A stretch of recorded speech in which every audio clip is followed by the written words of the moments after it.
Bien, tras el último vídeo que publicamos sobre las primeras reacciones que tuvimos a los cambios propuestos para Selectividad 2025, hoy hacemos un segundo vídeo en el que no solo vamos a analizar algunos de los comentarios o algunas de las noticias que se han vertido sobre el tema, sino que también vamos a mostrar un modelo de examen de selectividad siguiendo las directrices que han dado. Pero antes de empezar, creemos que es oportuno que el profesorado tenga claro que en toda esta situación hay dos instituciones que juegan un papel importante y hay que saber qué papel juega cada una de ellas. Tenemos por un lado el Departamento de Educación, que es el que se encarga de hacer el currículum, que es el que se encarga de qué es lo que se tiene que enseñar y cómo se tiene que enseñar en secundaria, bachillerato, etc. Pero el Departamento de Educación no es el encargado de hacer los exámenes de selectividad. Para eso está el Consell Interuniversitari. Entonces, muchas veces el profesorado se siente un poco perdido, pues porque entre unos y otros parece que la información pues, puede ser contradictoria. No sé si acaba de salir un comunicado de Joan Cuevas del Departamento de Educación que dice que se va a hacer de una manera, que se va a hacer de otra. Si no queremos perdernos en todos estos diretes, lo que tenemos que hacer es centrarnos en aquello que nos dice al Consell Interuniversitari, que es el que va a diseñar el examen de selectividad y las preguntas que en él van a ver. Así que vamos a ello, Germán. Ujú. Para Sí, de empezar, hecho, dime. no, para puntualizar una cosa, de hecho, si hiciéramos caso de todo lo que van diciendo los políticos sobre cómo van a ser los exámenes, nos volveríamos locos, ¿no? Porque no hace ni 2 años, en teoría, en 2025 no había ni examen de castellano ni de catalán, sino que había una prueba de madurez, ¿no? Y eso se dijo oficialmente desde el Ministerio, por los medios de comunicación, mismo examen para toda España, en fin, se van diciendo cosas, no hay que hacer mucho caso. Al final, la institución que tú tienes encima es la del canal Universitat, la del Consell Interuniversitari, y es allí donde tenemos que atender. Y lo que nos llegue por ahí es la información que nos llega. Todo lo demás también tiene que ver un poco con globos sonda, sondeos. Bueno, a ver, vamos a soltar esto a ver cómo reacciona la ¿Cómo gente. reacciona la gente? Sí. Sí, ya está. Bueno, y que también lo hablábamos el otro día, hay como una especie de contraste entre un departamento de educación que, bueno, tiende hacia unos aprendizajes muy competenciales, hacia, no te diría bajar el nivel, pero sí, bueno, quitar un poco los aprendizajes propedéuticos y centrarse un poco en todas las situaciones de aprendizaje. Y por otro lado tenemos al Consell Interuniversitari, que en el fondo lo que dice es, hey, yo necesito que los que me entren en mi universidad para hacer X carrera tengan estos conocimientos. Entonces, bueno, ahí hay una tensión entre dos departamentos en el que evidentemente el Consell Interuniversitari no puede pedir cosas que no se hayan trabajado en clase y eso lo marca el currículum, pero al final el que hace el examen de selectividad no es el currículum, no es el Departamento de Educación, sino el Consell Interuniversitari. Sí, sí. Bueno, pues para empezar vamos a mostrar lo último que ha salido, una de las últimas cosas que ha salido por parte de Joan Cuevas, que Joan Cuevas es el encargado del Departamento de Educación de Metodología, Innovación y Currículum. Entonces, si Bueno, miramos un poco, también déjame puntualizar, es el encargado, después de haber estado 7 u 8 años en la Fundación Pere Tarrés, y por lo tanto con una perspectiva muy definida, muy clara. Digamos que no es que en el ámbito de educación, supongo que muchos de los que me escuchan saben que, bueno, que tenemos ciertas reticencias con todos estos planteamientos. Y bueno, y por otra parte también son declaraciones que se hacen a bote pronto a través de Twitter, y por una persona que en realidad debería dejar de ocupar este cargo dentro de nada, ¿no? Cuando se forme el nuevo gobierno. O sea, tampoco me parece muy oportuno que una persona saliente, una persona que se supone que no va a estar aquí dentro de 2 o 3 meses, se ponga a tuitear sobre cómo va a ser la selectividad cuando no va a ser una competencia suya. Decir, ni lo es ahora, ni lo y es ahora, ni lo será en el futuro. A lo que ahora hace desde el departamento, lo único que puede hacer es sugerir, plantear, poner ejemplos, pero no compete al departamento hacer el examen de selectividad. Es así. Lo que sí que puede hacer el departamento es exigir al Consell que se ciña al currículum. Eso sí que puede hacerlo porque es legal, es la ley. Pero luego el examen no lo hacen ellos. no, y además estas declaraciones que vemos aquí son reactivas a las reacciones que hubo por el primer comunicado y además, como decíamos, a través de Twitter, que bueno, como medio oficial de comunicación, pues deja bastante que desear. Y generando más confusión, porque en realidad lo que hace es jugar con las palabras, genera más confusión. Acabas de recibir un documento en tu centro diciendo que ya no hay lecturas obligatorias y luego tú lanzas este titular, hay lecturas obligatorias, lo cual es como, vamos a ver, esto no ayuda a nada. La gente se desespera y en un momento dices, mira, cuando os aclaréis ya me espabilaré. Y tienes hasta miedo de invertir tiempo, ¿no? Por ejemplo, en el tiempo que se invirtió en las dimensiones, evaluar por dimensiones, hasta que se les pasó la... Es que claro, van teniendo como esto, bueno, tú lo has vivido esto muy de cerca, van teniendo estos pequeños arrebatos y luego se les pasa y tú, pero haces ir de culo a todo el mundo en los colegios, evaluando por dimensiones y ahora resulta que ya no, que eso fue una... Nada, ya está, se me ha pasado el constipado. Estos arrebatos que muchas veces tienen que ver, pues eso, con los resultados PISA, como veremos después, o con cualquier otro factor externo que hace que de golpe a nivel educativo pues tiremos para un lado o tiremos para otro. Veremos que hay incluso alguna falacia en las explicaciones dadas aquí en Twitter respecto a validar un sistema pues porque se hace en otros países o bueno, ahora lo veremos. Si quieres analizamos los 5 puntos que ha escrito Joan Cuevas y me entretenemos mucho porque creo que lo más interesante vendrá después. Enseñar el examen, ¿vale? O nuestra propuesta de examen. Bueno, el primer punto es que el cambio para el próximo curso es que en vez de haber unas lecturas concretas, habrá listas más amplias y los centros tendrán autonomía para seleccionar las obras o para hacer nuevos itinerarios. Vale, las obligatorias no desaparecen. Ya podemos comentar. ¿Cómo que habrá listas más amplias? Pero ¿cuánto necesitas? ¿Por qué no dejas de tuitear y haces una lista? ¿Pero cuánto tiempo necesitas para hacer una lista? ¿Qué tiene que haber? ¿Un consejo de sabios? O sea, eso sin contar que lo ideal sería que todos los cambios se hicieran a 2 años vista, porque tú estás haciendo los cambios para segundo de bachillerato sin haber tenido en cuenta lo que se haya trabajado en primero de bachillerato, cuando tú en realidad ahí tienes un pack de 2 años que es importante tenerlo en cuenta. O sea, estamos haciendo cambios para el próximo curso, no para dentro de 2. Ando para dentro de 2 o de 3. Los cambios, la idea de que los cambios pueden ser para dentro de 2 años. Luego la gente no se va a enterar igual, porque cuando hicimos los cambios de que empezaría la nueva gramática en selectividad, la gente se enteró, no se metió hasta el último momento, pero al menos estaba avisado 2 años antes, ¿no? Sí, hazlo bien. Aunque la gente pueda despistarse o no subirse al carro hasta el último momento, tú, como Departamento de Educación, hazlo bien. Pero bueno, habrá listas más amplias. Pero ¿cómo de amplias? O sea, habrá listas. Bueno, pero si habrá listas muy amplias, entiendo que no serán lecturas obligatorias.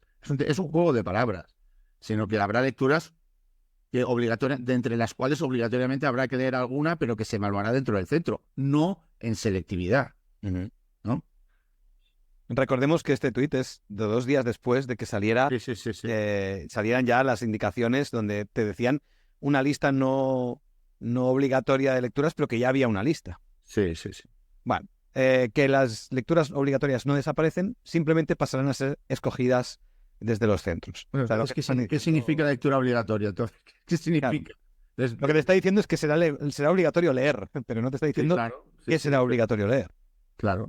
Se tendrán escogidas. Mira, lo que intentan imitar, aquí se me ha muerto alguien, intentan imitar el IB, pero en unas condiciones absurdas. Porque ni siquiera el IB, por ejemplo, tiene una lista inmensa de libros prescritos, que claro, que estos se pongan a hacer una lista. Pero luego al final tú puedes escoger los libros que te dé la gana. O sea, aunque hay una lista prescrita, recomendada, luego tú puedes hacer lo que te venga en gana con esa lista. No tiene sentido hacer una lista cerrada. Ya está. Es así de sencillo. Bueno, pasamos al segundo. Dice, las PAU, los exámenes de selectividad, dejarán de tener preguntas memorísticas sobre lecturas. Evidentemente, aunque él no puede decirlo, porque él no hace el examen, esto es evidente porque como ya no habrá lecturas obligatorias, no podrá haber preguntas memorísticas sobre la trama de una lectura en concreto, porque no sabrán o no pueden asegurarse que la hayan leído. Pero aparte, esto no lo dice Joan Cuevas, esto es lo que ha dicho al Consell cuando nos ha enviado esto, vale, que por lo tanto no habrá preguntas sobre obras concretas. Pero atención cómo sigue, ¿eh? Dice, en cambio, plantearán fragmentos de otras obras sobre las cuales se tendrán que relacionar las 2 lecturas mínimas, entendido las 2 lecturas mínimas que han realizado. Ahora las 2 lecturas obligatorias pasan a llamarse lecturas mínimas. Esto es un nuevo concepto. Lecturas mínimas. Supongo que se refiere a que las 2 lecturas que habrá que leer como mínimo. Exacto, Pero ahora son lecturas mínimas. Pero claro, que pueden ser cualesquiera, exacto. ¿no? Ahí es Te puedes cualquier lectura. encontrar que salga un fragmento sobre el amor cortés y tus alumnos, pues por lo que sea, no hayan leído ninguna de las 2 lecturas mínimas trate sobre ese concepto. Extraño en este Correcto. caso, pero bueno, podría ser. Te dice que pidas que establezcan relaciones, que comparen temas, recursos y o épocas, interpretando O y argumentando críticamente. Claro, o sea que tendrás que comparar. Es que bueno, no tiene ningún sentido. Eso es como se parece al currículum, ¿no? ¿Cómo vas a comparar épocas? Me vas a dar la fecha y yo voy a tener que comparar un texto de una fecha X cualquiera con un texto de las 2 lecturas que he leído que solo pueden ser de 2 fechas concretas. Es cómo comparas eso. O sea, cómo vas Y a no, y comparar. no solo eso, ¿qué criterio de corrección le vas a dar a los correctores para corregir los exámenes de selectividad? Porque claro, Sí, sí, sí. Bueno, no, eso, a ver, eso se puede hacer. Lo que pasa es que a la hora de la verdad, tú imagínate, te pongo un caso, ¿no? Yo estoy en un examen de selectividad y le digo, mira, le digo a mis alumnos, mira, si no sabes qué responder, tú te inventas una obra que es de Jacinta Robles y tú dices que, entonces tú lo comparas y te inventas una obra que se llama Los Valles Perdidos, ¿vale? Y te pregunten lo que te pregunten, tú te inventas tu personaje, no hagáis todos el mismo, y tú dices, bueno, tal cual, el mismo tema aparece en la obra Los Valles Perdidos de Jacinta Robles, tal, tal, tal, tal, tal, tal, tal. No, imagínate, sí. el alumno se lo inventa. ¿Y qué va a hacer? El corrector de selectividad con 300 exámenes que tiene que corregir un fin de semana se va a poner a investigar si existe o no existe una obra que está fuera del canon, porque claro, si hay que ir fuera del canon, ¿no? A cuestionar el canon, pues bueno, busca a ver si existen los valles perdidos de Jacinta Robles. Sí. En fin, no tiene mucho sentido. De hecho es más. Hasta puedes preparar tú la trampa. Tú puedes el alumno puede crear un blog donde ponga Jacinta Robles, autora no sé qué, autora de los Valles Perdidos, tal. Entonces, si por algún motivo, entonces fíjate, tienes el comodín, ¿no? Entonces, si por algún motivo el profesor que está corrigiendo esa actividad le aparece el nombre de Jacinta Robles, entonces va a Google, busca Jacinta Robles, Busca. ¿no? Pues no la conocía. No, no solo eso, como la corrección no se hace el mismo día del examen, el alumno sale y ese día edita el blog para que la novela vaya sobre el tema Tú que sea puedes montar un pertinente. tinglado porque es tan absurdo todo el sistema que tú puedes montarte el tinglado para decir, mira, móntate tu autor y tú lo citas, el título y el autor, y te pregunten lo que te pregunten, tú dices que esa obra habla de ese tema, lo comparas con el texto que te han dado y Santas Pascuas. Es que, de verdad, es como de broma, tío, es de broma. Bueno, pasemos al punto 3. Dice, los centros recibirán, todavía no, más adelante, orientaciones más concretas antes de acabar el curso 23-24. Pero vete tú a saber cuándo, sí. Actualmente ya se han publicado ejemplos de exámenes con rúbricas de corrección y te pone un enlace que lleva exámenes de años pasados, con lo cual Sí, sí, sí. no No, y está... sobre todo que no son exámenes de selectividad. Sí, sí, Son exámenes ejemplos de exámenes de con otros con otros criterios. Sí, sí. criterios. Así como también una guía que explica cómo trabajar las lecturas en el bachillerato, que esto es el documento que ya compartieron en su Y aquí, momento. aquí es donde me parece un poco más preocupante, pero bueno, ¿quieres que lo comente lo que Sí, pienso sí, de comenta, esto? comenta. Bueno, tú imagínate que tú tienes fíjate, cómo trabajar lecturas para bachillerato, ¿no? Tú imagínate que tú tienes un centro, tú tienes que organizar los hospitales de Cataluña, ¿sí? Y que tú tienes que distribuir una guía de cómo operar de cataratas. ¿Tú te imaginas un universo así? No, no, En el que el gobierno, de hecho, una persona que ni siquiera es educador, que no, es es politólogo, sí. politólogo, que ni siquiera es educador, este hombre dirige, bueno, habrá contratado, supongo, a gente que es educadora, pero probablemente a gente que no está pisando el aula. Y me vas a decir cómo trabajar. Una persona que no está en el aula me va a explicar desde su despacho, sentadito, haciendo un documento a razón de 3 horas al día entre desayuno y merienda, me va a contar cómo tengo que trabajar en 2 horas la literatura, en una guía. Entonces, o esa persona cree que soy un incapaz, o esa persona, o sea, eso es una opción, ¿no? o esa persona no confía en el profesorado que tiene. Entonces, ¿qué criterio de selección estás utilizando para que te fíes tampoco de tu profesorado, que tengas que hacer una guía de cómo trabajar la lectura? Bueno, y si la haces, debería tener unos criterios muy transparentes en los que, por ejemplo, tú ves la lista de libros que están ofreciendo o que están proponiendo y o entiendas directamente la lista, porque como educador compartes esos criterios que han utilizado, o al menos que te expliquen por qué han elegido estas obras y no estas otras, porque al final entiendo que pueda haber una guía para poder unificar, pero claro, cuando la guía no se entiende o cuando los criterios que han llevado a la realización de esa guía pues no se comparten, no se entienden, no son claros, pues tenemos un problema y tenemos esa sensación de nos imponen desde un despacho sin conocer la realidad, pues lo que tenemos que hacer cuando vemos que no es, por ejemplo, no es viable. O, aunque sea viable, genera reticencias. Es así. Claro. Sí, sí. Hemos escogido a Rosa Chazelle porque tiene estas 3 características su obra. 1, 2 y 3. Por eso está Rosa Chazelle en la lista. Uh-huh. Eso cualquier persona tiene que argumentar, un canon se tiene que argumentar. Entonces, no, y eso ayudaría, que es lo que decíamos, si hubiese una lista de conceptos, bueno, aunque no hubiese una lista, si los criterios estuvieran claros y sabes por qué han escogido a esta autora, pues tú ya puedes hacer tus itinerarios lectores teniendo en cuenta qué es lo que... Exacto, y esto es importante. No hay tutía. Pero claro, es hacer la lista por hacer. Sí. Sí. Bueno. Vale, punto 4. Dice, esta manera de trabajar obras literarias en pruebas de acceso a la universidad no es nueva. Ya se realiza en otros países y permiten trabajar los aspectos débiles de PISA. O sea, es que aquí hay muchas cosas que ya empezamos. Me refiero, no es nueva. El hecho de que no sea nueva se vende como algo positivo, ¿vale? Cuando en realidad, bueno, puede ser positivo o no. Ya se realiza... Dime. No es nuevo, lo único que significa es que ya se ha hecho. Exacto. Sí. Ya se ha hecho en otros países, que es otro argumento pues que pretende ser de peso, cuando en realidad...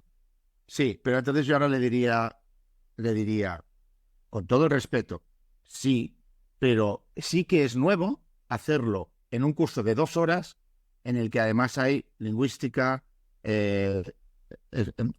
En el que sí que hay conocimientos que no están en las pruebas PISA. La estructura no es nueva, pero el contexto en el que se aplica sí. Bueno, tú dime en qué curso, en qué país, del qué mundo se hacen 2 horas de bachillerato para un examen que entre todo lo que entra en el de Cataluña. Es que Cataluña es el único lugar donde hay 2 horas de clase de todo un curso. El único lugar de toda España y de todo el mundo. Bueno, que yo sepa. Entonces se diga, bueno, concretamente que, y si se refiere a las pruebas del bachillerato internacional, que a lo mejor va por ahí, efectivamente sí, pero bachillerato internacional son 5 horas durante 2 años. 5 horas durante 2 años. Fíjate la diferencia. Sí, claro. Y además, solo literatura. No hay nada más, solo se hace literatura. Entonces, bueno, no me claro, entonces, en ese contexto, con 10 horas, o sea, con 5 horas a la semana durante 2 años, claro que puedes examinar así, por supuesto. Bueno, muchas veces pasa esto de que quien decide hace como una lista de la compra y no piensa que si agarras un concepto concreto, ese concepto seguramente arrastra un contexto necesario para poder realizarse. No puedes escoger las 4 cosas que quieres porque suenan bien o porque estéticamente encajan en lo que sea a nivel político o lo que sea que te interese y no coger esos elementos necesarios para que se pueda realizar, esos contextos donde poder desarrollar esas ideas que estás planteando.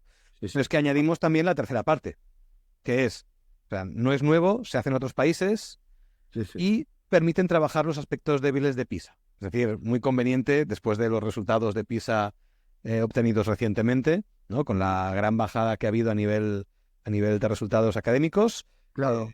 Bueno. Pero fíjate, esto es cuando tú estás trabajando un argumento falacioso con un alumno, tú siempre le dices, mira, sustituye la información que hay en este argumento por una situación análoga y verás lo absurdo que es el argumento, porque el argumento debe ser para rebatir algo, ¿no? ¿Qué se está rebatiendo?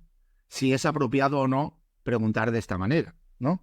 Bueno, vamos a imaginar que ahora el gobierno quiere poner una tasa de que cada persona que quiera vivir en el país pague de base un 60% de impuestos.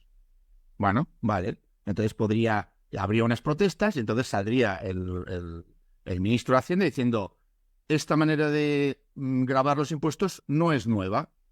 Se hace en otros países o se ha hecho en otras épocas, ¿no? Esto se hacía en los diezmos en la Edad Media y permiten recaudar mucho más dinero, que es lo que necesitamos. Por lo tanto, ya está demostrado, ¿no? O sea, no hay ningún argumento de decir que una cosa no es nueva y que se hace en otros lugares. Esto no es argumento para nada. Eso es un argumento de naturaleza falaciosa, porque solo puedes comparar dos situaciones análogas, o sea, que tienen las mismas condiciones. En fin, es un ejemplo de argumento falacioso de base. Yo no sé, pero claro, hay un punto en el que Twitter funciona así, ¿no? Como yo suelto y claro, luego las respuestas de la gente tampoco son argumentativas. Pero es que como, no sé, ¿qué se cree? A veces creo que escriben pensando que tú eres realmente imbécil y ¿qué tipo de argumento es que una cosa no es nueva? Es que eso no es un argumento de nada. No. Es una falacia. Es un argumento aparente, ¿no? Está dentro de la lista de falacias. Y después, dentro de estos 4 puntos, sí que congeniamos un poco más con el quinto, que es el de se ha generado un falso dilema entre las lecturas obligatorias o no. El cambio continúa estipulando que hace falta trabajar 2 obras como mínimo. El punto clave es cómo trabajar estas obras y cómo se puede mejorar la manera de evaluar en la selectividad. Sí. Y que sí que se ha generado este dilema falso y que tiene que ver con que sí son... Pero bueno, no es que se ha generado per se, o sea, lo han generado en parte ellos con unas comunicaciones poco claras que se pisan unas a otras. Eso es. Es que esa es la queja. Es que yo no estoy en desacuerdo profundamente con Joan Cuevas, ni siquiera estoy en desacuerdo ya lo dije el otro día, yo no estoy en desacuerdo con el marco general que propone, pero son las circunstancias, y creo que los profesores estamos igual. Si no estamos, claro que es mejor trabajar la literatura así, pero estamos hablando de en qué condiciones. O sea, en qué condiciones lo estamos haciendo.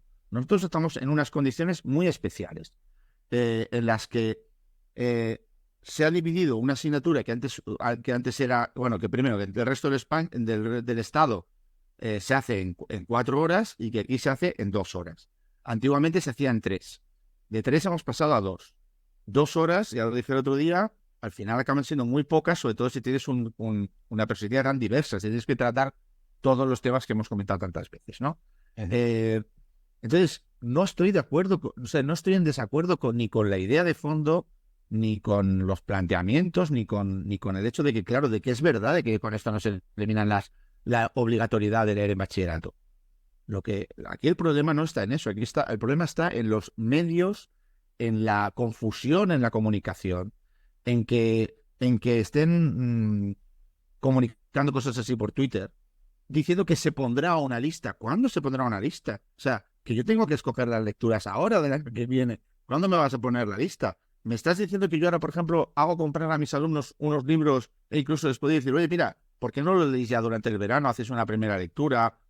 Y no puedo hacer absolutamente nada porque vete tú a saber si aparece una lista como este año que nos avisaron que volvían a haber lecturas, que volvía a haber lecturas obligatorias en octubre o así, cuando estamos ya regresando al colegio, ¿no? Bueno, fíjate que en el primer vídeo en el que publicamos sobre primeras impresiones hubo algunos comentarios que comentaban, valga la redundancia, sobre tu opinión, que había sido demasiado laxo porque aún dabas gracias con que nos dieran las lecturas o nos dieran alguna información a fecha de ahora y no en octubre, como comentabas hace un momento. Pero yo ahí, para mí, yo creo que hablando en serio, o sea, yo creo que hay que ser crítico y el derecho a la función, cuando te propuse hablar sobre esto en los vídeos, es porque quiero ser crítico y quiero influir, esto está claro, o sea, yo quiero influir, pero quiero influir amablemente, o sea, creo que la discrepancia puede ser amable y no me gusta lamentarme, a mí me gusta opinar, tratar de ofrecer algo y tratar de influir para mejorar. Entonces, bueno, hay un momento para lamentarse que tiene que ser corto y una vez el derecho a pataleta cumplido, pues nos ponemos manos a la obra y ver qué... Sí, yo creo que amablemente puedo pedir que, por ejemplo, el departamento no genere confusión y no se pronuncie sobre el examen de selectividad, que diga lo que tenga que decir en las reuniones con el Consell Interuniversitari y que luego sea el Consell Interuniversitari el que a través de... Pero esto de ir lanzando mensajes confusos, el ministerio se tiene que callar. Para empezar, el Ministerio de España de Educación se tiene que callar. El Departamento de Educación se tiene que callar respecto a la selectividad. Y cuando haya una concreción real y se vaya a hacer y estén ya todo el circuito impregnado y ya haya algo, entonces el organismo competente tiene que informar. Este es el orden para hacer las cosas. Si no, pues lo que se genera es este tipo de cosas, de confusión. Esta es mi queja. No estoy en contra de la filosofía general, pero obviamente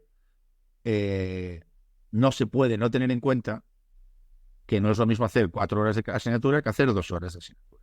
Está claro, está claro. Es evidente para cualquiera que lo piense uno un poco solo.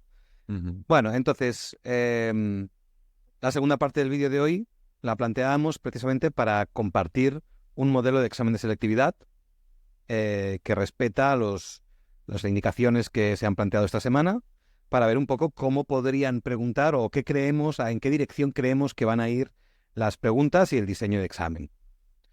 Voy a compartirlo. Oye, mientras pones el examen, y así mira, así mientras pones el examen y la gente lee el poema, quiero comentar otra cosa sobre esto de las 2 horas muy rápido. Siempre se dice, y con razón, que son 2 horas porque tienen 2 horas de castellano y 2 horas de catalán, ¿no? Entonces, la argumentación es, oye, mira, en catalán y en castellano hay muchos contenidos comunes. Por ejemplo, el texto argumentativo es lo mismo en catalán y en castellano, ¿no? Una argumentación que, por cierto, se repite con mucha frecuencia en el currículum. Si lees el currículum tanto de secundaria como de bachillerato, te invitan de forma Correcto. Es que muy... Sí, claro, porque es evidente, hay unas concordancias, hay unas coincidencias en temario que muchas veces no tiene sentido repetir. Sí, es verdad. Algunos aspectos son iguales. Muy bien. Pero fíjate, ¿qué es igual? Son iguales los contenidos. No siempre son iguales. Son parecidos. ¿Sí?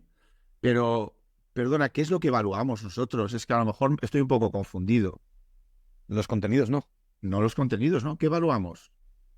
La competencia, ¿no? Correcto. Sí. Por lo tanto, es absurdo. O sea, que una persona que me está pidiendo que evalúe por competencia me diga que no pasa nada porque los contenidos son comunes, pero a ver, si yo lo que tengo que hacer en clase es trabajar las competencias, ¿cómo me dices que los contenidos, o sea, no tiene ningún sentido? Bueno, en lo único en lo que, si tú te lees el currículum, sí que, y las situaciones de aprendizaje, por ejemplo, cómo hacer situaciones de aprendizaje, sí que te dice que, bueno, que las actividades propedéuticas, las actividades que simplemente tienen una finalidad de tecnificar un conocimiento, por ejemplo, que son, en el currículum pone que son valiosas per se, ¿vale? Entonces, lo único que puedes ahorrarte en esa unión entre catalán y castellano son algunas actividades propedéuticas que puedan ser trasladables de una asignatura a otra, pero al final, si tú trabajas por situaciones de aprendizaje, que recordemos, salieron en el 22, creo que 21-22 o 22-23, pero que en 2-3 años desde su salida son obligatorias su ejecución en todos los centros, si trabajas por situaciones de aprendizaje, tú vas a tener que poner en práctica esos contextos, vas a tener que crear esos contextos donde el alumno sí o sí pueda demostrar esos conocimientos, esos saberes, independientemente de que nos haya trabajado en catalán, con lo cual el ahorro de tiempo va a ser evidentemente... No, porque, mira, en el caso mío, por ejemplo, yo el texto argumentativo, yo no me pongo a explicar el texto argumentativo, yo les paso las características del texto argumentativo, pero lo que hacemos es un debate. Por lo tanto, si el debate, yo lo que evalúo del debate es el 25% de la evaluación oral, ¿no? Entonces, y yo no le evalúo parcialmente por la capacidad argumentativa, pero sobre todo les evalúo por el uso competencial en castellano. Si debaten con argumentos maravillosos, pero no utilizan un castellano apropiado y no utilizan un castellano correcto, pues en muchos de los ítems pues van a tener una baja puntuación.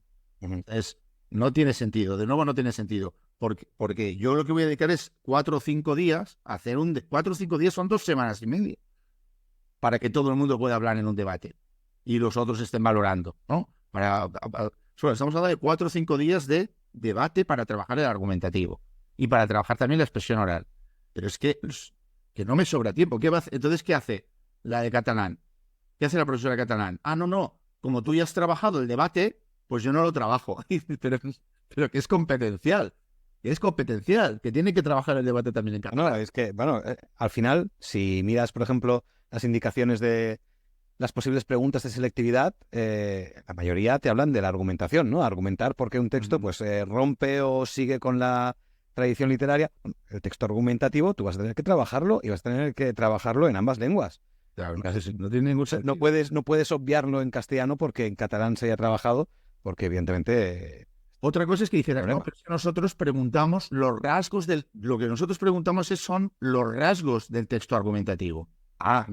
Si tú preguntas los rasgos, claro, sí, porque lo mismo te lo memorizas para catalán y castellano, pero justamente en un examen no memorístico, eso es totalmente irrelevante. Lo relevante es que yo tengo que enseñar cómo se argumenta en castellano, cuáles son los conectores, de qué manera hacer un exordio, cuáles son... O sea, incluso cuestiones ortográficas, vocabulario, no tiene nada que ver.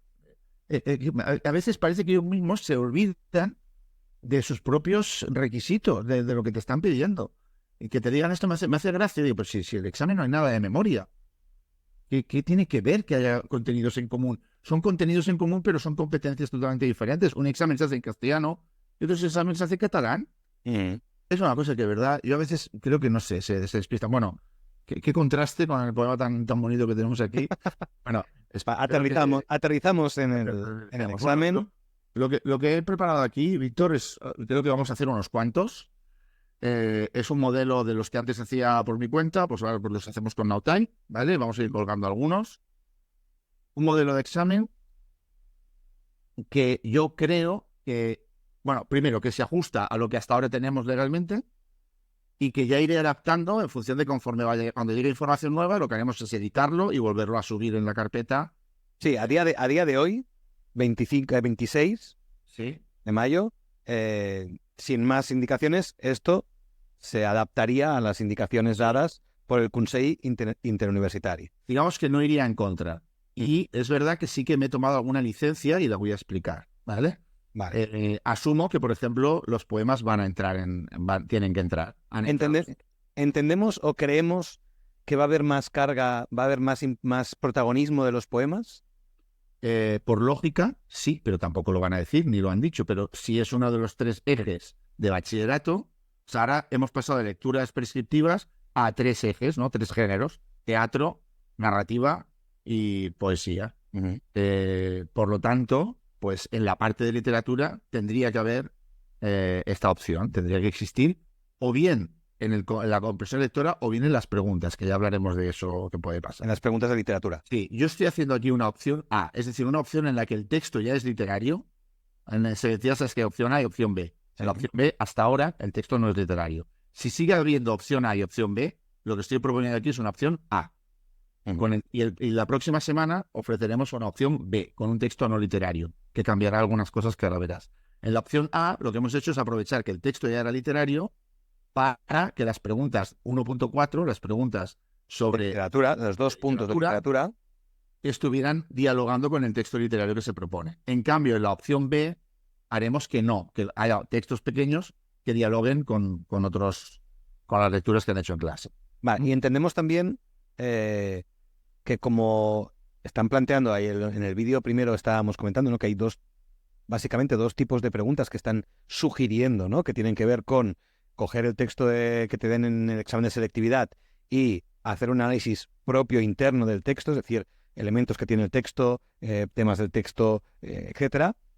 O un segundo tipo de pregunta que tiene que ver con coger el texto y relacionarlo con textos que evidentemente ellos no pueden saber cuáles son, pero con las 2 lecturas o más que hayas tenido según los itinerarios lectores que haya realizado el profesorado. De momento, y hasta que confirmen esta segunda opción, de momento yo voy a optar por preguntas en las que no se asume que tengan que relacionarlo con los textos que ha leído en clase. En el momento en el que digan que eso va a ser así y lo confirmen, entonces explicaré cómo adaptarlo, que es muy fácil. De hecho, lo podemos hacer con el mismo examen, mientras este examen está hecho con un formato, pero luego yo ya tengo en la cabeza cómo cambiarlo y cómo adaptarlo a las diferentes posibilidades. Pero de momento yo voy a trabajar con este formato porque también creo que es el mejor de entre las posibilidades que se nos ofrece ahora. Y los poemas tienen la ventaja de que son textos, digamos, autónomos, con un principio y un final. No es un fragmento narrativo extraído de una novela que pueden o no haber leído, que pueden o no haber contextualizado, sino que tiene un principio y un final, y si queremos hacer preguntas de la tipología 1, es decir, cerradas en el propio texto, el poema nos permite abordar desde un inicio hasta un final todo el texto. Y también,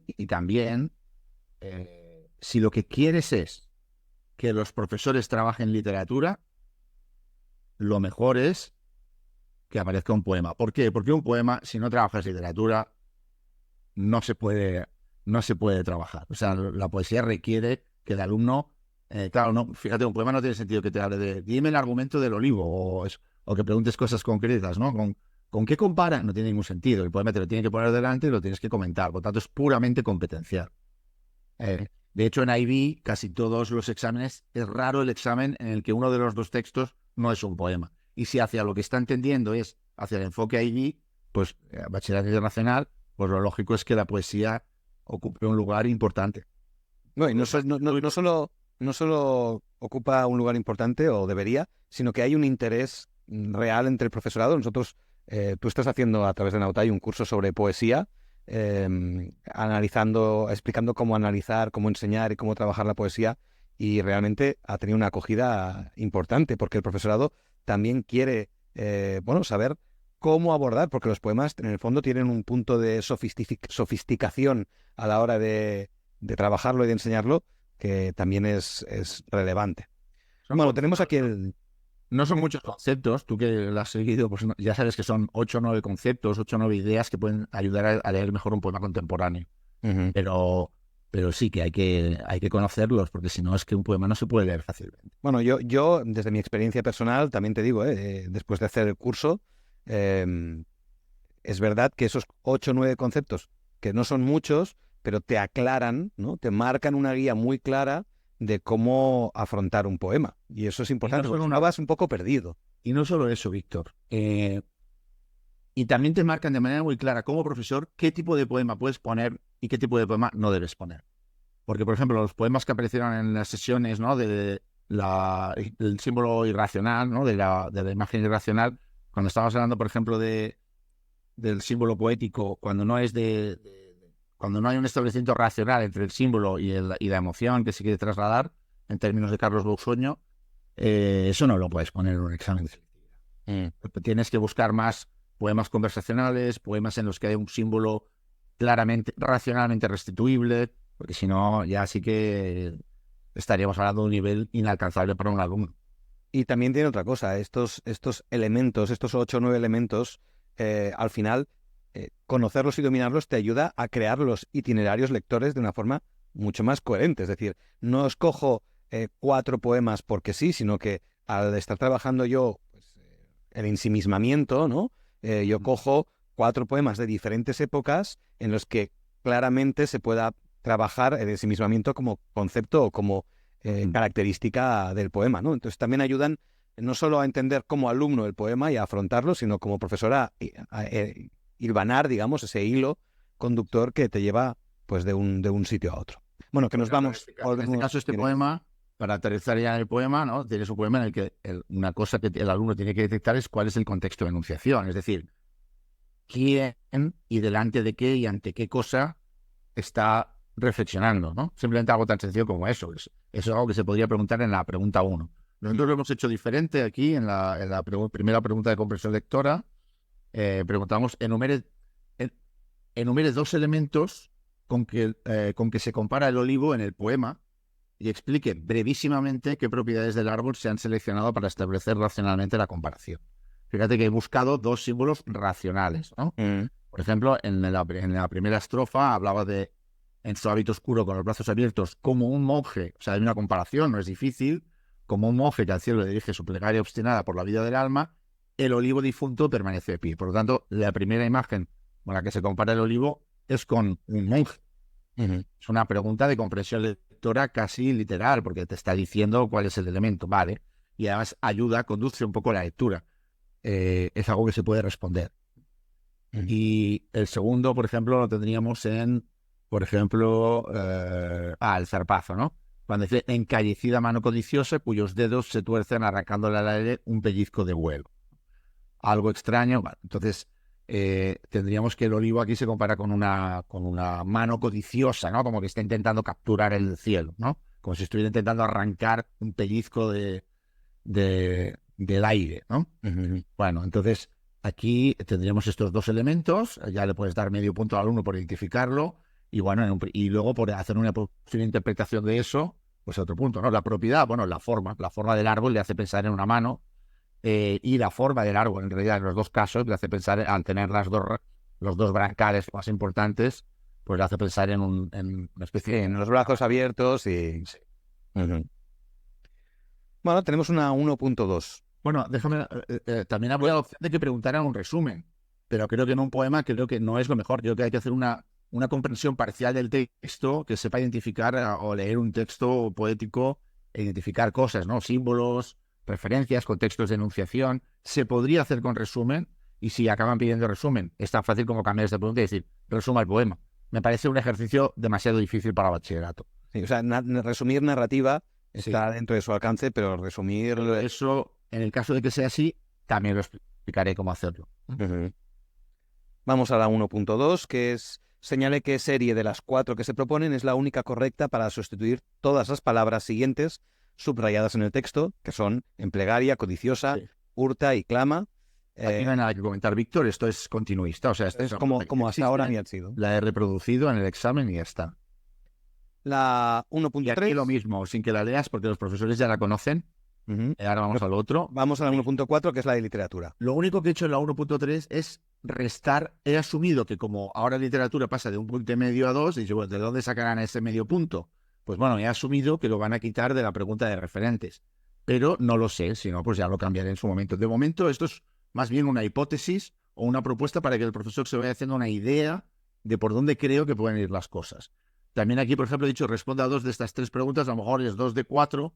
Creo que lo sensato sería que dieran optatividad para que en el caso de que no coincida con la lectura que han hecho en el cole o algo, pues se puedan adaptar, ¿no? Podrían no dar optatividad, pero... Podrían no dar, podrían dar, yo espero que den. En el fondo también quiero un poco influir y recomendar, y yo recomiendo a los que vayan a diseñar el examen al final que en esto den optatividad, sobre todo si van a pedir que lo relacionen con lo que han trabajado en el centro. ¿Por qué? Por ejemplo, en bachillerato internacional te hacen de este tipo de pregunta, te hacen 4 y el alumno elige una. ¿Por qué? Para que así se pueda acomodar. Esto es un consejo que doy a los que hagan el examen. Si tú haces 4 preguntas, pero al final de las 4 tienen que buscar que uno de los elementos encuentre relación con una lectura, es más fácil que el alumno pueda hacer la conexión que si es con un concepto que te lo juegas al azar totalmente. Claro. Vale, pues tenemos: responda a 2 de estas 3 preguntas sobre los recursos expresivos o el significado de algunos pasajes del poema que ha leído. Vamos a analizar cada una de las 3 propuestas. En el poema encontramos algunos versos que expresan ideas paradójicas o aparentemente contradictorias. Esto no lo preguntas, esto lo afirmas. Sí, se lo enseño. Indique una de ellas y explique con qué intención se ha empleado este recurso. Le estoy pidiendo que busque una paradoja o una contradicción en el poema. Fíjate que tampoco no... Y que después explique la intención. Yo creo que aquí es por donde van las cosas, porque bueno, la paradoja, hasta ahora no habría ningún cambio, una paradoja. Pero que explique la intención sí que tiene que ver con un saber literario más complejo. Sí. Pero bueno, al menos estaríamos dando medio puntito por identificar la paradoja y medio puntito por explicarla, más o menos. Obviamente, la capacidad competencial del alumno de explicar, ¿no? Entonces, si vamos al poema, por ejemplo, pues no he sido, podríamos decir que temperatura extrema de un decirse que clama en su lenguaje mudo. Bueno, pues clamar en el lenguaje mudo es una idea. Un decirse que clama en su lenguaje mudo, hay un cierto contenido hablando de estado aquí, ¿no? Y la imagen final de que nos aturde el oído con su seco zarpazo de silencio. Aparte, fíjate que podríamos haber preguntado por una sinestesia, ¿no? La luz de la luna nos aturde el oído. Eso sería una sinestesia. También se podría preguntar en ese sentido, con otra intención, pero en este caso hemos elegido porque así había más de una paradoja en el texto. Bien, y entonces aquí la paradoja, pues el alumno es un poco libre de explicar, ¿no? Pero la paradoja tendría que ver precisamente con el estado de confusión o incertidumbre del sujeto poético, ¿no? Que está en una situación de desconcierto ante la posibilidad o no de trascendencia. ejemplificada en el olivo. Bueno, que el alumno haga lo que pueda con esto. Obviamente tendría que haber una corrección laxa, porque si no, imposible. Pero el alumno tiene que ser capaz de ponerse en la piel de acuerdo al currículo, de bachillerato, el alumno tiene que ser capaz de interpretar la intención. Fíjate que aquí aparece la palabra intención, que es muy importante porque la he sacado del currículo, ¿no? En la lectura literaria, el alumno tiene que aprender a interpretar las intenciones de los recursos, no identificar los recursos. Identificar un recurso es un saber. Identificar la intención es una competencia. ¿Ves la diferencia? Sí, sí. Recurso, saber. Intención del autor para usar ese recurso, competencia. Y ahí estaríamos en el currículum. Bueno, y esto es muy importante que el profesorado lo tenga claro para el trabajo durante todo el año. Porque, claro, pasamos de una identificación de saberes, una identificación de recursos lingüísticos desnuda, que es encuentro y identifico, a una argumentación crítica de qué creo yo como alumno que está intentando decir o que quiere decir con este elemento o con este otro. Después lo que comentábamos.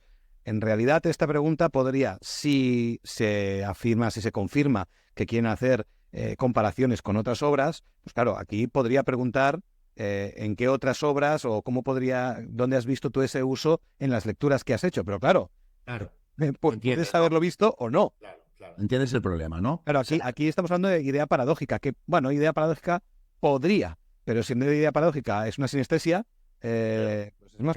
Claro, imagínate, recuerdo una sinestesia en tal. Es que, claro, fíjate qué tipo de... ¿Entiendes, no? ¿Por dónde voy? Sí, sí, sí. O sea, si hablamos de recursos, si hablamos de temas, es más fácil, porque el tema de la muerte... Bueno, mira, el tema de la muerte me lo voy a encontrar en cualquier cosa que haya leído. Pero si estamos hablando de recursos, que el alumno tiene que saber de cada recurso, recordar en qué poema o libro, es que no... Además es que y que va en contra del concepto competencial. Claro, pero entonces tienes que memorizar. Entonces yo le voy a tener que decir a los alumnos, si te preguntan paradoja, habla de Juan Ramón Jiménez. Si te preguntan sinestesia, habla de Antonio Machado. Sentido. Entonces ya voy a obligarles a prepararse para que cada recurso esté asociado a un poema o a una lectura que hayan hecho. Se acaba pervirtiendo totalmente el tema. Yo creo, por eso defiendo con mucha fuerza que esta es la manera correcta de preguntarlo. Esa idea que proponía en los tweets Joan Cuevas. Joan Cuevas. Esta idea no la veo viable, porque acabaría pervirtiendo el sistema y los profesores acabarían enseñando a los alumnos y acabarías encontrándote con vídeos, con gente como yo, haciendo vídeos en YouTube, haciendo un repertorio de ejemplos de figuras retóricas o de tópicos en obras. Bueno, acabaría habiendo una lista no oficial de obras relacionadas con recursos literarios que acabarían memorizando a los alumnos con el fin de vomitarlo en el examen según la figura literaria que... Para no tener miedo de no saber qué responder. Es que pasaría eso. Es que por eso cuando hablaba el otro día de estupidez, insisto, no es porque me parezcan estúpidas estas personas, sino porque las personas inteligentes pueden hacer cosas estúpidas. Y que es estúpido cuando tú estás intentando arreglar un problema, simplemente crear uno nuevo. Este es el problema, crear un problema nuevo y que además no resuelve el problema fundamental, que es fomentar la lectura. La lectura se fomenta en la libertad y en el amor. En el amor del propio profesor a la asignatura, en el amor del alumno al amor que le tiene el profesor a la lectura.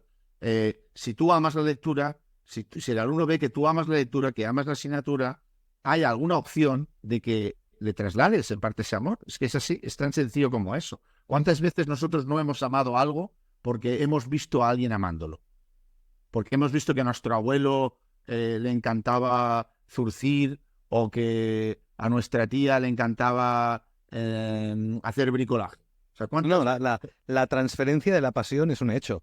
Claro. El profesor apasionado de lo que hace convence y transmite mucho más, y no todos, pero si de esos 25 alumnos hay 3 que tienen, o 4, o 2, o 5, es igual, que tienen una sensibilidad especial por aquello que el profesor ama, pues se está abriendo una puerta que de otra manera no se le va a abrir, está claro. Es así. Pero desde luego no diciendo esto hay que leerlo porque entra en la sede. Así es imposible. Es imposible. No, y es verdad que, mira, yo soy coordinador de secundaria y es cierto que nosotros en el colegio donde nosotros trabajamos hace tiempo que hemos quitado las lecturas obligatorias en secundaria, pero evidentemente sigue siendo obligatorio leer. Lo que no es obligatorio es el qué leer. Y leer mucho en clase. Eso no significa que el profesor no haga sus itinerarios lectores y el alumno no haga un tastet, pruebe diferentes textos y disfrute de aquello que le resuene, porque a no todo el mundo le resuena ni los mismos textos ni la misma literatura. Pero claro, al final todo esto concluye en un examen y es importante tener claro hacia dónde y cómo hay que llegar. Cómo preguntar en ese examen, sí. Eso es lo que estoy un poco presentando en este modelo, ¿eh? O sea, este modelo puede ser que se transforme, es decir, que lo reeditaremos conforme avance el curso, pero yo he querido aquí, porque tú me preguntaste, pero en realidad no hay que, tal y como dicen en el departamento, no hay que preguntar así. Bueno, yo de momento he hecho un examen posible tal y como está hoy expresado. Y además me he mojado en qué dirección lo haría. Y quien no te conozca, tú has sido subcoordinador de selectividad muchos años. Sí. O sea que me refiero que no es solo ad libitum presiones, sino que... Bueno, pero de todas maneras, bueno, claro, me baso en eso intentando intuir, pero claro, yo ahora si estuviera en las coordinaciones diría, por favor, hagámoslo así, pero luego hay que debatir, hay un grupo de personas que vamos a decir. Claro. Ahora, como no me dejan dar mi opinión, pues, bueno, porque ahora no soy profesor universitario, por lo tanto, no puedo estar en la coordinación, ¿no? Porque yo estoy en un colegio privado, entonces no puedo ser subcoordinador. Pero bueno, quiero seguir influyendo en la medida de lo posible. Y que hablas con conocimiento de causa, está claro. Vamos a la pregunta B, la sección B de la pregunta 1.4. ¿De qué modo se aprecia en el poema el paso del tiempo y qué posible interpretación podemos hacer de esta transición? Justifique su respuesta con citas textuales del poema. Bueno, ahora que lo veo, la palabra transición la voy a cambiar, ¿vale? No me acaba de gustar. No creo que el alumno pueda ver automáticamente qué transición se refiere a paso del tiempo. Pero bueno, de todas maneras, se trata de que el alumno vea que es una pregunta de contexto, ¿no? Luego al poema. Sí. Entonces, bueno, tengo que ver que, por ejemplo, dice mientras la tarde dobla sus rodillas, por ejemplo. Y que al final del poema dice a la luz de la luna nos aturde el oído, ¿sí?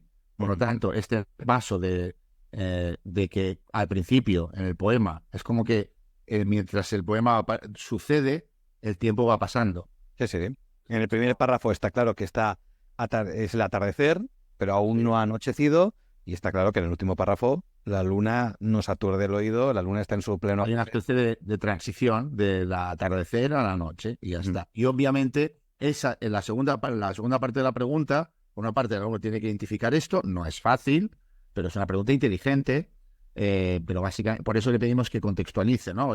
Al final el alumno va a venir aquí a buscar tiempo. Ostras, mientras la tarde dobla sus rodillas.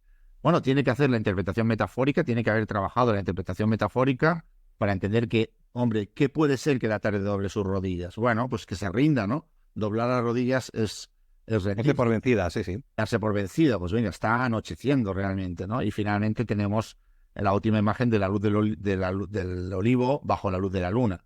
Entonces, bueno, hay una pequeña transición temporal y luego, bueno, estamos pasando del día a la noche. En la noche es la incertidumbre, el misterio, y es un poema que habla sobre el misterio, ¿no? Sobre el misterio del hombre, sobre el misterio de la condición humana, el hombre preguntando sobre la trascendencia, sobre el significado del mundo, ¿no? La pregunta del hombre que dice en la penúltima estrofa de una sola línea, ¿no?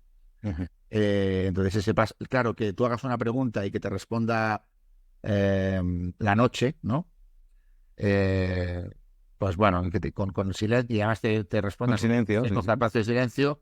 Bueno, pues de algún modo la noche no parece ser el lugar de las respuestas claras. En todo caso, la noche sería las respuestas oscuras del misterio.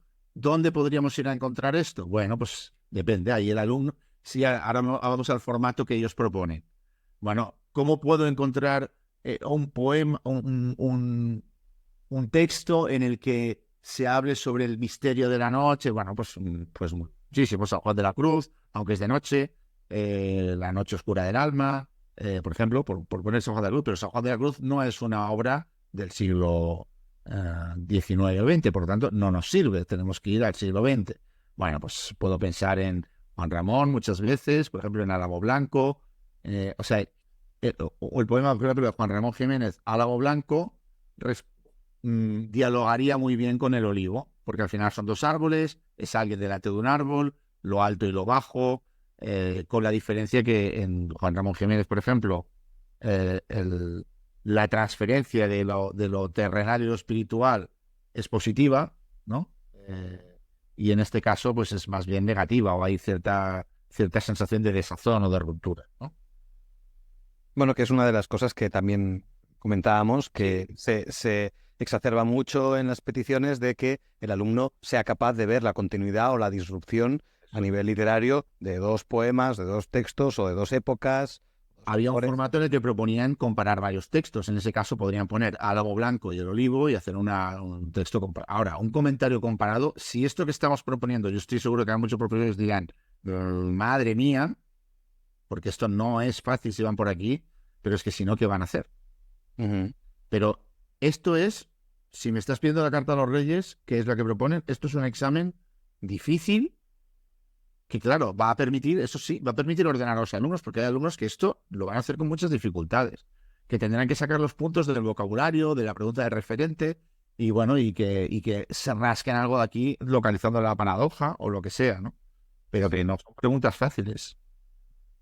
Y la tercera posible elección que has planteado es explique cómo ha aplicado Vicente Gallego la técnica del correlato objetivo en este poema. Bueno, esto sería una pregunta fácil si se proporciona una lista.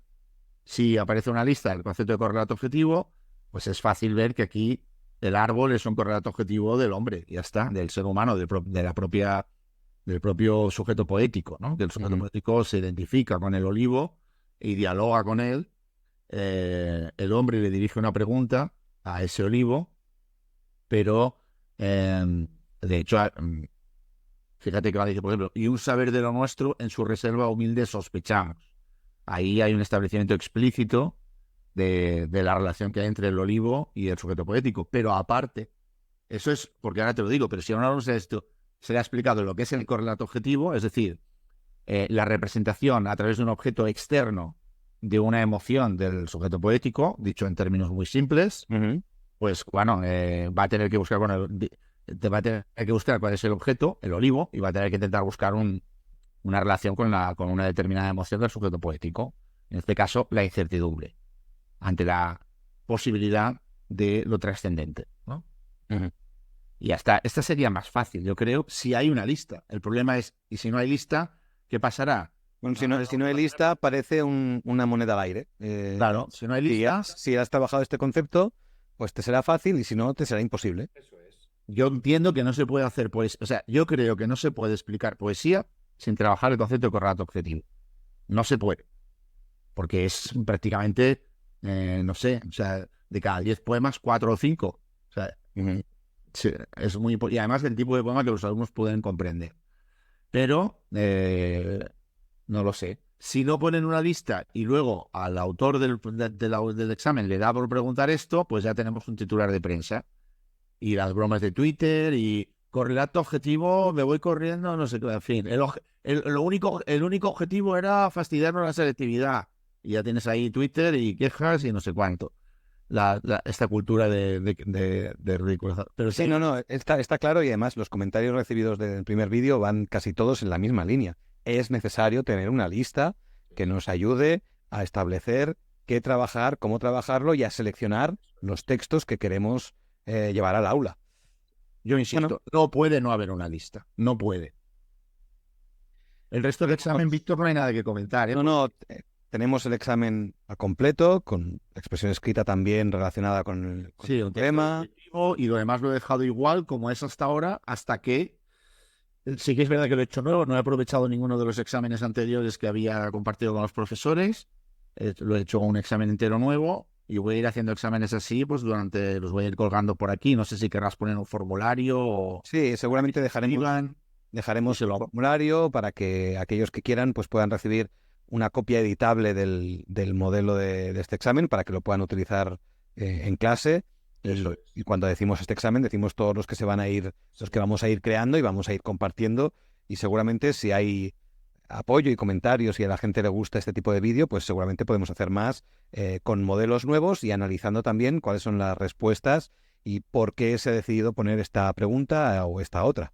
Creo que es importante que el profesorado se sienta un poco acompañado. Y a veces en esta orfandad, ¿no?, del profesorado por parte de las instituciones o en esta guerra cruzada entre, como decíamos al principio, varias instituciones, pues que haya un poco de apoyo y que haya un poco de material claro y que sepan pues que este material está creado de esta manera por unos motivos objetivos claros, ¿no? Y que creemos esto pues porque creemos que el Consejo Interuniversitario pues no va a tirar por este lado por estos motivos, pues esto ayuda un poco a esclarecer y a estar un poco más tranquilos, bueno, y a tener un poco más el material por la mano. Y déjame puntualizar por si acaso, para no contribuir a la confusión. Somos dos particulares, en particular yo, porque tú estás aquí, más bien estás extendido el host, pero bueno, que esto no es información oficial, que yo ya no tengo ninguna relación con la selectividad, que simplemente como particular, como profesor de secundaria, estoy formulando una hipótesis y también postulando unas preferencias y defendiendo unas preferencias. Pero que el examen de selectividad no sé si va a ser así. Puede ser así y lo que he presentado hoy tiene que ver con tal y como estaba ahí configurado el examen. En el caso, en cuanto haya novedades, las informaremos por aquí y todos los exámenes que hayamos colgado los reeditaremos para adaptarlos al nuevo formato que hay. Sí, sí. La idea es acabar teniendo un banco de exámenes compartido y que la gente pueda emplearlo. Sí, que nos vaya siguiendo y que nosotros iremos colgando por aquí material. Perfecto, pues muchas gracias, Germán. Un abrazo. A ver si nos salen mañana tuiteando alguna otra cosa y tenemos que hacer otro vídeo, pero en principio... Deprisa y corriendo. El siguiente vídeo sobre este tema para mí sería simplemente un segundo modelo de examen y ya está. Bueno, a ver también qué comenta la gente, si es que comenta en los comentarios del vídeo, porque evidentemente también podéis hacer peticiones y ver un poco qué línea es la que os interesa más, que os puede ayudar más para preparar el curso. Un abrazo.